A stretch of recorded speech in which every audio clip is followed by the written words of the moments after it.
পদ্মা সেতু হয়ে শুরু হলো দ্রুত গতির ট্রেন যাত্রা। ঢাকা থেকে বেনাপোলের উদ্দেশ্যে ছেড়ে যাচ্ছে রূপসী বাংলা এক্সপ্রেস। বিস্তারিত জানাতে কমলাপুর রেল স্টেশন থেকে যোগ দিচ্ছেন সহকর্মী সাইফুল রুদ্র। সরাসরি চলে যাচ্ছি তার কাছে। রুদ্র,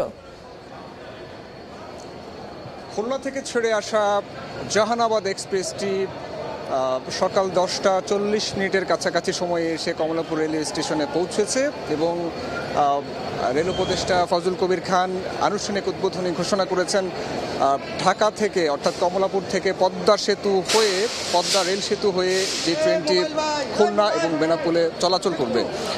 আপনাদেরকে একটু দেখাই যে ট্রেনটি ছেড়ে এসেছে সেই ট্রেনটি ফিরতি ট্রেন হিসেবে আবার এখন বেনাপোলের উদ্দেশ্যে যাত্রা করবে। এই ট্রেনটির সকাল 10টা 45 কমলাপুর রেলওয়ে স্টেশন ছেড়ে যাবার কথা ছিল।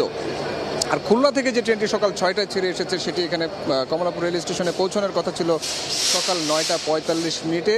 তবে আজকে উদ্বোধনী অনুষ্ঠান এবং শুরুর দিনে যাত্রী সমাগম এবং নানা কারণে সেই ট্রেনটি কমলাপুরে এসে পৌঁছাতে খানিকটা বিলম্বিত হয়েছে।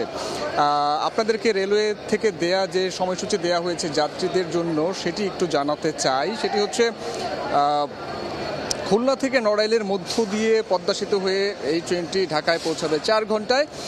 নতুন এই ট্রেন সার্ভিসটিকে আমরা যখন কথা বলছিলাম যাত্রীদের সঙ্গে, তারা উচ্ছ্বাস প্রকাশ করে বলছিলেন যে খুলনায় কোনো বিমানবন্দর নেই, তো এই ট্রেনটিকেই তারা সেই বিমানের বিকল্প হিসেবে দেখছেন।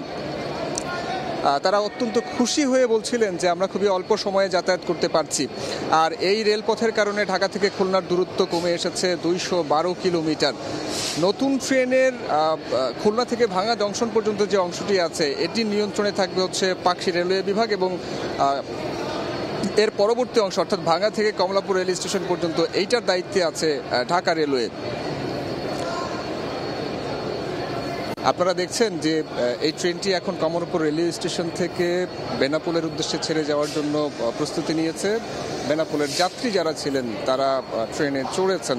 যাত্রীদের সঙ্গে আমরা কথা বলছিলাম, তারাও উচ্ছ্বাস প্রকাশ করে বলছেন যে এতদিন যাতায়াতে তাদেরকে অনেক সময় ব্যয় করতে হতো, অনেক সময় ক্ষেপণ হতো, পাশাপাশি হচ্ছে যাতায়াতটা অনেকাংশে বিশেষ করে বিভিন্ন উপলক্ষে তাদের যাতায়াত অনেক ধরনের কষ্ট পোহাতে হতো। সেই জায়গাটা এখন কমে আসছে বা কমে আসবে এমনটাই তারা জানাচ্ছেন। রেলওয়ের সময়সূচিটি আমরা আপনাদেরকে আরও একবার জানিয়ে রাখি যে জাহানাবাদ এক্সপ্রেস যেটি খুলনা থেকে ছেড়ে এসেছে কমলাপুরের উদ্দেশ্যে সেটি সকাল 6টায় ছেড়ে এসেছে এবং ঢাকায় পৌঁছানোর নির্ধারিত সময় ছিল 9টা 45, কিন্তু ট্রেনটি খানিকটা দেরিতে পৌঁছেছে। আপনারা দেখছেন যে কমলাপুর রেল স্টেশন থেকে বেনাপোলের উদ্দেশ্যে ছেড়ে যাওয়ার জন্য ট্রেনটি একেবারেই সম্ভবত কিছুক্ষণের মধ্যেই ট্রেনটি কমলাপুর রেলওয়ে স্টেশন ছেড়ে যাবে।